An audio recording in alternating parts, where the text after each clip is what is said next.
Here we have a new 2025 Ford Escape plug-in.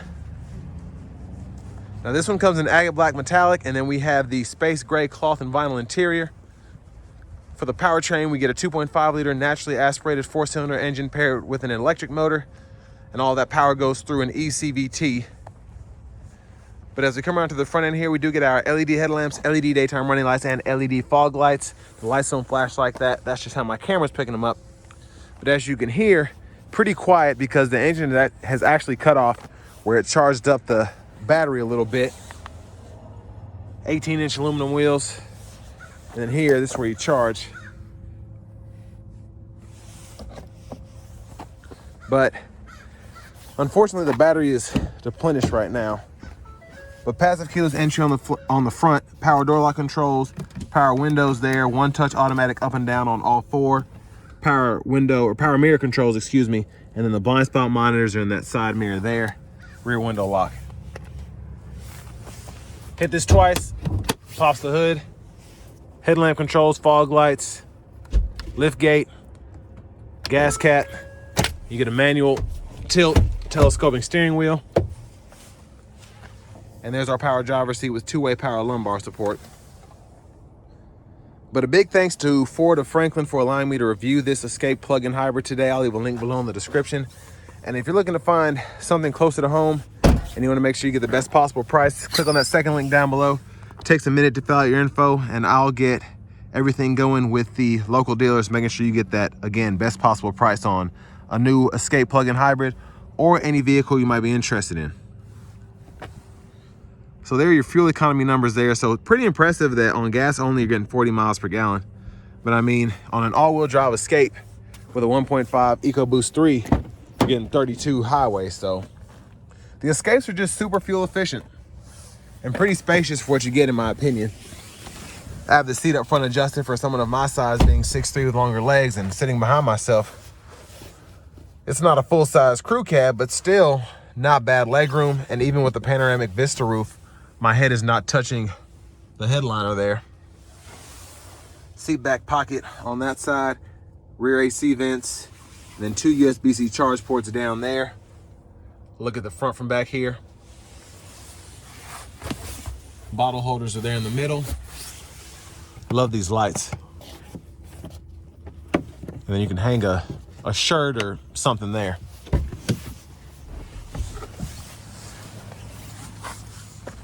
And then your child locks, adjust that right in there.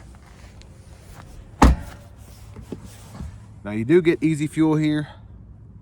So pretty easy to charge and to fill up the Escape plug-in if you need to. And then to the trunk area. This one comes with a roadside assistance kit. Gonna pop this up here. You do get a spare tire. And I'm actually pretty impressed that we get a spare as opposed to just getting the inflator kit. So that was a nice touch there. And then we can put nets up on the side if we want to and have something on the side, but for the most part, it's just kind of extra storage. But I'm gonna lower this. LED tail lights, big plus, dual exhaust, and then the park assist.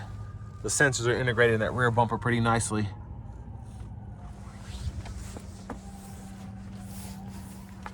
Now over here to the rear passenger side, if you want to fold the seat down, pull up here, it'll fold flat. You can run longer objects to the back, to the front, and then pretty easy to just snap it back into place. And we have our lower latch anchors if you want to plug in your infant seat there. Pretty easy to get to, but then when you're sitting in the seat, it's not necessarily causing you discomfort. So good job with that design. And then to the front passenger seat, manual. Seat back there, seat bottom right here. And then you do have your pretty large glove compartment there.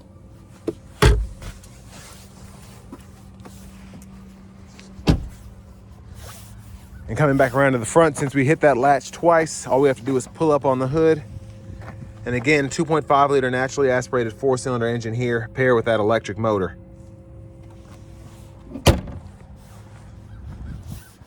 But I like the plug-in hybrid range you get because it's pretty usable for, you know, everyday travel. So 37 miles on a full charge, about like what my Pacifica Hybrid gets 36. So usually just going around town is pretty good for that. You can just keep it on EV power.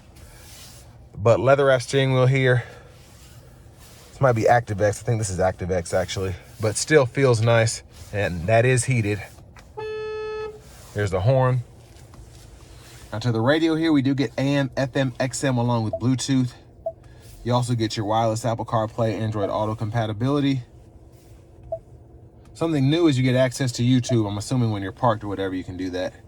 And then your charge settings, if you want to use the plug for whatever reason, you can set that up. Your drive modes in here, and then your driver assistance right in there.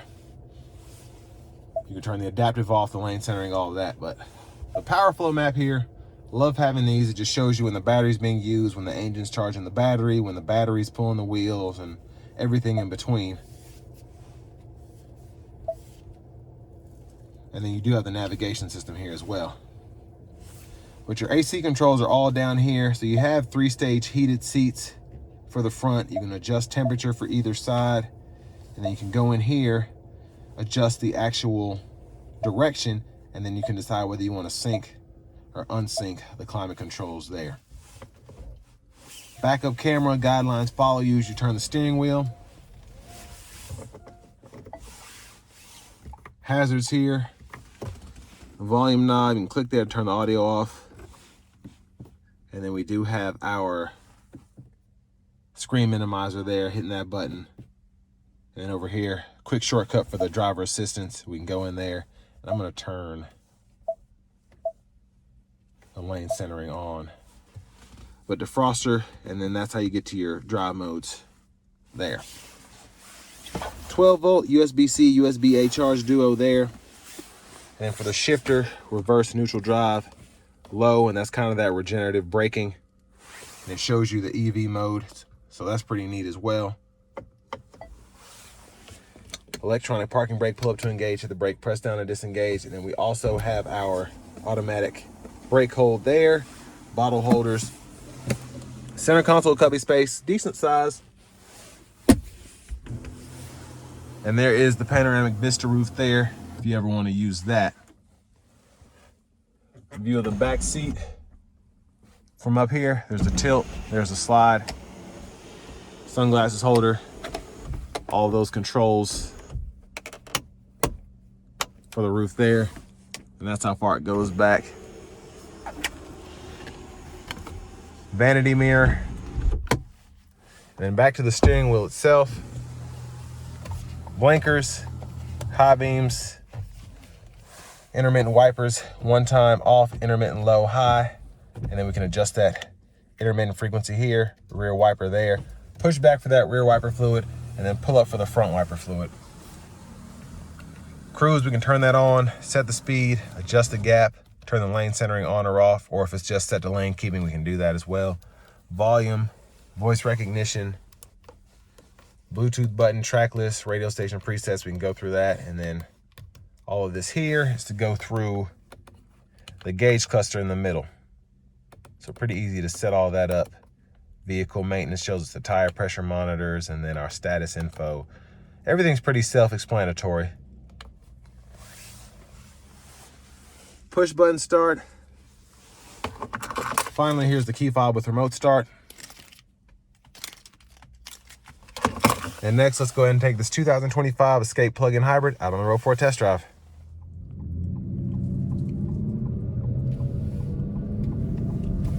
So starting the test drive in this Escape plug-in hybrid, it's a pretty peppy vehicle. If you're just trying to get something that's quick without the EV, without the battery being charged, or if you want something that's still pretty quick when it uses the engine as more of a generator, this is a pretty good way to go. And part of that is just having the eCVT. When you have the transmission kind of tuned to handle instant torque, that's what you're able to get, and it pulls very nicely.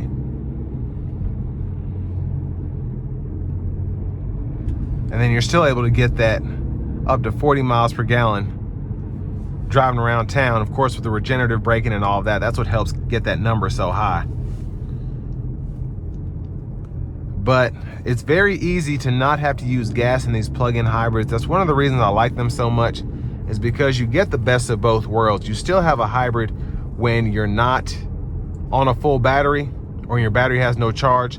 But then if your battery's on a full charge and you're just driving around town or whatever, you're not having to kick on the gas engine. So that not only helps with your fuel efficiency, but also with the maintenance in terms of your engine. So my Pacifica hybrid has about 55,000 miles on it.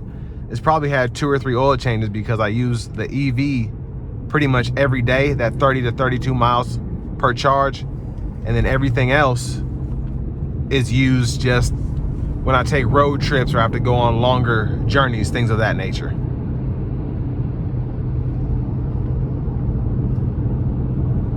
Now overall, I do like how this drives. I feel like my Pacifica hybrid, and not saying that this is comparing apples to apples, but I just like to compare what I know. My Pacifica hybrid rides just a tad smoother than this, but it's not as efficient, especially in the gas only mode, because you do have the 3.6 V6 as opposed to this 2.5 4-cylinder, but still relatively around the same acceleration. I feel like the Pacifica feels a bit faster. Of course, it is a V6, but it does have more of a mass to it. But I do like how this drives. I wish it had charge on it so I could test out the acceleration in the EV mode.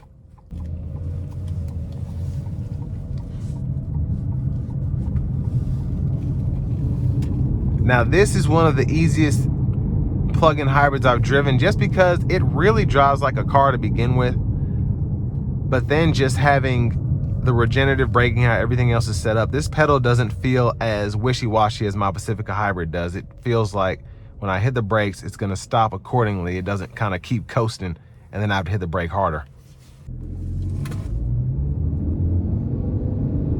So in the sport mode, it tends to rev a little hotter, even with the ECVT, which is fine. But we're gonna give it a nice pull here, getting on the interstate.